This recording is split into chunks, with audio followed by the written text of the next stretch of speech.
আজকে আকাশ ফেরেস্তার হওয়াটারে পলাই গেছে।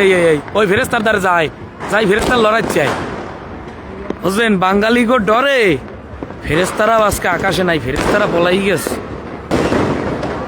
আজকে হার্টের রুগীরা মরে গেল, আর বাচ্চারা ভয়ে যদি অসুস্থ হয়ে পড়ে তাতেও কিছু না, তবু নতুন বছর উদযাপন করতে হইবে। ওই যে ওই একটা বোম মারে আকাশে, কয় ফেরেস্তা তোমরা শরীরে যাও, ফেরেস্তা কয় দেশে তোমরা। ও মাহবুদ, এ দেশে ফেরেস্তা তো কত মানুষের বাসায় আগুন দেবে এরা, এই ফানুসগুলো যে উড়িয়ে যাইবে। এই আমার হার্টের রোগী, আর এই ফানুস উড়িয়ে যাইতে কয়টা বিল্ডিং এ আগুন ধরাইবে। এই যে শব্দ, এই যে বাচ্চাগো কি অবস্থায় আকাশে, আমি শুধু সেইটা জানতে চাই এই মুহূর্তে বাচ্চাদের কি অবস্থা হইতেছে, আর এই মুহূর্তে যারা হার্টের পেশেন্ট, হার্টের রোগী, তাদের কি অবস্থা হইতেছে সেইটা শুধু জানতে চাই।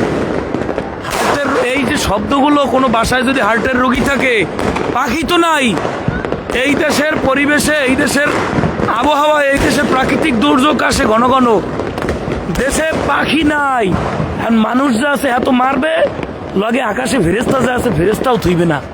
নাউজুবিল্লাহ, আল্লাহ মাফ করুক। আল্লাহ আমাদের এই অসুস্থ চিন্তা ভাবনা থেকে সুস্থ করে দিক। নতুন বছর উদযাপনের নামে হার্টের রোগীদের অসুবিধা, পাখি মারা, ওই যে ফানুস উড়াইতেছে, এই ফানুসগুলো কত বাসায় গিয়ে যদি পরে, বাসার কারেন্টের বৈদ্যুতিক লাইনে, দয়া করে বৈদ্যুতিক লাইনগুলো অফ করে রাখেন, কারণ এই বৈদ্যুতিক লাইনে এই ফানুসগুলো লাগলে ওই এলাকা অগ্নিকাণ্ড ঘটবে। এগুলো আসলে আমরা নতুন বছরকে কিভাবে উদযাপন করতেছি জানি না, কিভাবে বরণ করতেছি জানি না। আমাদের সিস্টেমে সমস্যা, আমাদের সংস্কৃতিতে সমস্যা, আমাদের কালচারে সমস্যা।